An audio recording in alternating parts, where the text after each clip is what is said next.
good day to you all, and welcome back to Let Joe Talk. Or, if you're new, welcome. Hope all of you are doing great, and as always, I hope you enjoy. Today I want to talk about Dragon Ball Super, and more specifically, how long I believe it's going to last, considering the fact it's already been 2 years since Dragon Ball Super started, and it's already stand out from many of current animes today for its own variety of reasons. As well, it doesn't really follow the usual standard for majority of the other animes that are currently on the air. But before we get to that, let me give a brief description of what Dragon Ball Super is about. Now, I'm pretty sure that if you're clicking on this video, you already have an understanding of what Dragon Ball Super really is. But just in case for the person who just knows about Dragon Ball and doesn't know anything about Dragon Ball Super because they've been under a rock for the past 3 years, I want to say, this is kind of a refresher course. Dragon Ball Super takes place in the 10-year gap between Majin Buu's defeat and before the 28th Martial Arts Tournament. Super is the true continuation of Dragon Ball Z.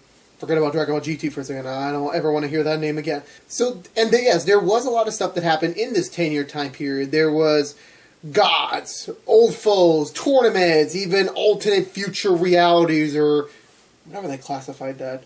Now with that out of the way, let's get back to the main question. How long can Dragon Ball Super last? Since there's always so many stories you can tell in a 10-year time period, correct? I mean, yes, of course, Z does have the whole thing about, like, time takes really long, like a minute lasts for, like, maybe 20 episodes. I don't remember, I haven't seen Z in a while, but usually it's pretty long.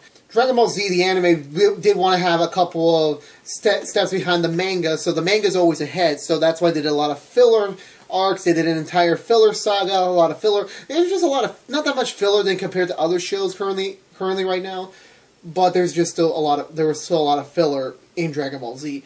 And that's why, hilariously enough, even George said this, that Dragon Ball Z has a short manga, but a freaking long anime. But here's the comparison now to Super. Super is being designed, it was originally pitched as an anime. And the manga was something they thought of the back of the mind, because after the success of Battle of Gods and Resurrection F, Toei really wanted to capitalize the success of the film that just came out, Resurrection F, so it was like, let's make a brand new anime series, because at the time of its, when Super premiered, Z Kai, the final chapter, which was the Buu remastering, was just ending in Japan, so they really wanted to just have a brand new Dragon Ball series to go as soon as Z Kai wrapped up. So that's why Super was created originally, for the purpose of just for money, pretty much. Yeah, it sucks, but you know, better we get these Dragon Ball Tales now before we really start getting more derailed as the future goes on. Now, Super as the anime is way ahead than the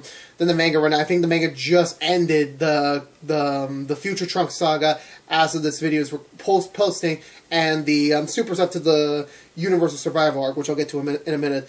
But so the author is in charge of both the anime and the manga. However, he has much less control over the anime. That's more of those writers, those anime. They're in charge of the anime, but the author, which I'm blanking on the name right now, it used to be Toriyama, but then his protege took over the show, so it's not Toriyama anymore. He's still involved in some of the character design products, some story pitches, but in reality, this new guy, which we should be seeing right now, is in charge of the Super right now. So now the thing is, now here's where we're going to get into the thing. What type of anime does Super fall? Because in my world, if you want to call it, for me, there are three different types of animes. The first one is the popular weekly animes, which pretty much encompasses Pokemon and Yu-Gi-Oh! With their current season, Pokemon Sun and Moon, or Pokemon the series Sun and Moon in America, and Yu-Gi-Oh! Vrains. Those are clearly designed just for kids. They're meant to be enjoyed at very early hours in the morning, because kids still wake up, I guess, and I don't know, I haven't woke up in the morning for TV shows since I was a kid. So they're designed specifically just for popularity. Now, the difference is that the animation process for that, which is just something I'll just say, is a really quicker one. I think it just takes 2 to 3 months to make an episode for. It just takes that long just for this type of anime, and also because for the TV companies that air this, kids' attention spans do wane. So back when I was a kid, for Pokemon and Yu-Gi-Oh, it took about 4 years to finish Pokemon or a Yu-Gi-Oh series. It took 4 years. It took a long time. Usually it was 4 seasons, 4 dubbed seasons, 4 years in Japan. And then in recent years, the attention span of kids have decreased, so now they reduced it to 3 years. So 3 dubbed seasons here in America, 3 years in Japan before they revamp with a whole new show to get a new generation of kids on board. So it's a 3-year cycle. So once those kids have generally grown up into young teenagers, then a new generation of kids will have their own series. So Sun and Moon being more comedic towards kids, and then Yu-Gi-Oh! Vrains, which I know is a little bit more serious, but still meant for kids. Either way, I watched both of those shows, and they're okay. Now, the second type of anime I want to talk about is the popular animes that are still on the same popularity level as Pokemon and Yu-Gi-Oh!, except they're designed for the older fans. So people like 15 and above, or people my age, or even young adults, and even adults as well. These types of animes are more for them. However, the difference is that they have season breaks. So, like a TV show here in America, there is once the season ends, there is no jumping straight into the next season. It's usually a break. So this encompasses My Hero Academia, One Punch Man, and Attack on Titan for the more popular examples. So those shows also have mangas behind them. So something I forgot to mention in the last one, Pokemon and Yu-Gi-Oh! The current series do not have mangas for them. Yu-Gi-Oh! Vrains will have a manga, but it comes very far ahead in the curve. Right now they're still on the Arc 5 manga from what I remember. So for the second type of anime I want to talk about is that they do have mangas. One Punch Man, My Hero Academia, and Attack on Titan all have mangas that are way farther ahead right now. So if you're just an anime fan for those shows, from what I hear, there's of course more stuff coming because they base it off the manga. So, however, the animation process for those episodes take way longer. So they really go into detail with those episodes. They look really beautiful, but because it takes time to make those episodes, so instead of just doing it weekly, which I'm pretty sure for in the case of My Hero Academia, they could do that right now. They could do like a weekly format, except they'll have more filler, and eventually it's just gonna ruin the anime. So thank God for the time being. Again, at the time, I believe Season 2 is just wrapping up, so Season 3, if it does get one, then will come later down the line. One Punch Man Season 2 is on the way, so I don't know why I'm mentioning these things, but anyway, those shows do take time still. Despite their popularity, the studios that make the animation, that make the episode, tend to just lean towards the 12 to 25 episode mark with some of those seasons because they don't want to they don't want to overstep their boundaries because doing more episodes, because there's just, I don't know why, it's just they prefer just keeping to a smaller pace than constantly doing more episodes, because that means they're going to get burned out in the series. They just want to take their time and patience, which I understand. So that's the second type of anime. The third type of anime I want to talk about is kind of like, so we had the first type of anime, which is an anime that's made without a manga behind it, and then there's the animes that have the mangas that supersede them currently, and they take their pace. Now we're getting to the animes that have mangas, but have way superseded them. It started as they did have mangas behind them, but the popularity of these shows have encompassed too much of the story, and so they're way far ahead now. So that's going to be in the case for Naruto, its spin-off Boruto, I believe. Again, I'm not an expert on these. Bleach, and One Piece. So from what I recall, I haven't watched any of these shows, but from what I know is that those shows had mangas behind them originally, so they had a storyline to follow, so at their own pace. However, their popularity is on par with Pokemon and Yu-Gi-Oh!, which means they're constantly producing weekly episodes for fans to enjoy. So, however, eventually it came to the point where they succeeded the manga. But the problem those animes had was that they had a lot of filler after. There was tons of filler sagas because there was some point they were way too far ahead of the manga, and the author didn't even know what's coming next, and so they needed time to kind of like bridge the gap while the author's working on the next story. Or they'll do these filler sagas that generally, again, I haven't seen these. I don't know if there's character development behind them, but generally these are filler. They're just random adventures just for fans to be holdover, which generally isn't a good idea because filler is never a good idea for any show or movie. It's just not good. It just ruins everything. Now, to be fair, just because I don't watch any of these shows doesn't mean I'm not a fan, so I have no interest in seeing them. It's just that because at this juncture I don't want to. And before you say, oh, you're afraid of going into these big shows, I'm like, I have watched the entirety of Supernatural.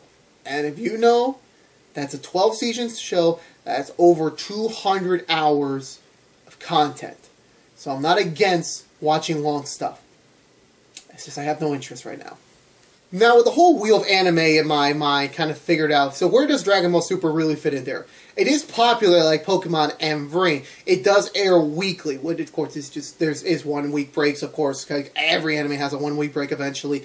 But however, is it going to follow that 3-year format? Actually, by next year, a little earlier than next year, Dragon Ball Super will have reached the 3-year anniversary. So, will Dragon Ball Super end next year?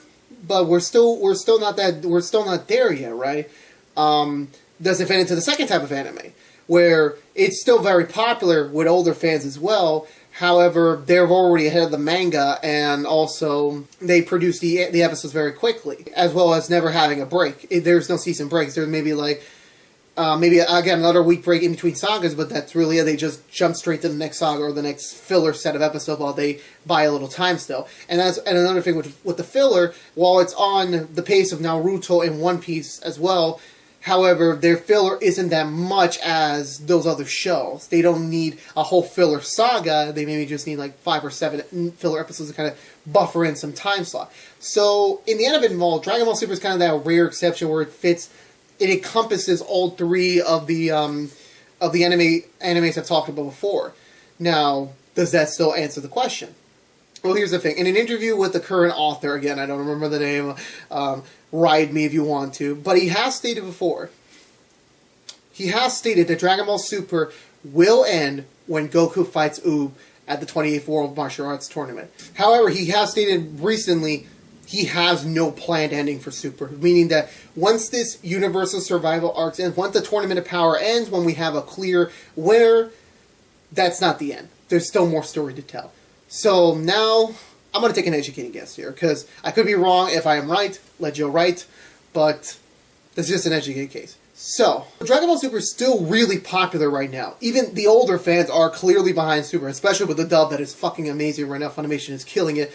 It's still attracting new fans to the series, as there is a Japanese RPG arcade machine in Japan called Dragon Ball Heroes. Well, now it's called Super Dragon Ball Hero, that is attracting newer fans to watching the show, because those are 2 completely different storylines. They're not the same thing for some reason. I never played the game because it never came to America. So case in point, if it took us like around 2 years, because it's been 2 years already, and I'm going to guess it's already been 2 years in World right now, and we started when Majin started 4 years after Majin Buu, because there's no way, because I remember the original synopsis said it took place 6 months after Majin Buu's erase, after everyone forgot about him, or what he looked like at least. It had to be 4 years because of obvious reasons. There was absolutely no way it was going to take place 6 months later, because by the time the first saga ends, spoiler, Vidal's pregnant with Pan, so it has to, and Pan was 5 at least at the end of Z, so it has to be at least 4 years, because you got to account the 9-month pregnancy thing. So if it takes us 2 years, because Pan is legitimately at least a year old right now, plus spoilers for the current saga, Bulma is born, Bulma and Vegeta's second daughter is currently born right now, and she was around 4 to 3 when Z ended as well. So if it took us 2 years to cover a 2-year span of the anime, and we still got 4 more years to go, I'm going to guesstimate by Dragon Ball Super will not end until 2021. Now that still sounds ways away. I'm going to be graduating college by the time that happens. But the thing about it is, they could always still explore the Sun and Moon and Brain, well, the Pokemon and Yu-Gi-Oh! Method, where after Dragon Ball Super ends, they could do a brand new Dragon Ball series, maybe even focusing on Goku and Oob after they leave the World Martial Arts Tournament, then beginning their training journey, or have new protagonists to kind of carry on the legacy of Dragon Ball. But who knows? Currently, right now, I'm really enjoying Super, dub and sub. I'm really happy with where Super is right now. Believe me, we've already been through a nightmare with the first 2 sagas. No more movie retells. I don't want to hear Battle of Gods or Resurrection for a long time, even though I have the DVDs behind me. But let's enjoy Dragon Ball Super for the time being. I honestly really don't care if it's ending anytime soon, because I'm still enjoying it. A lot of fans are still enjoying the series as well. I'm very excited for what's coming next with the Universe Survival Saga, and I'm also excited to what's going to come after that one.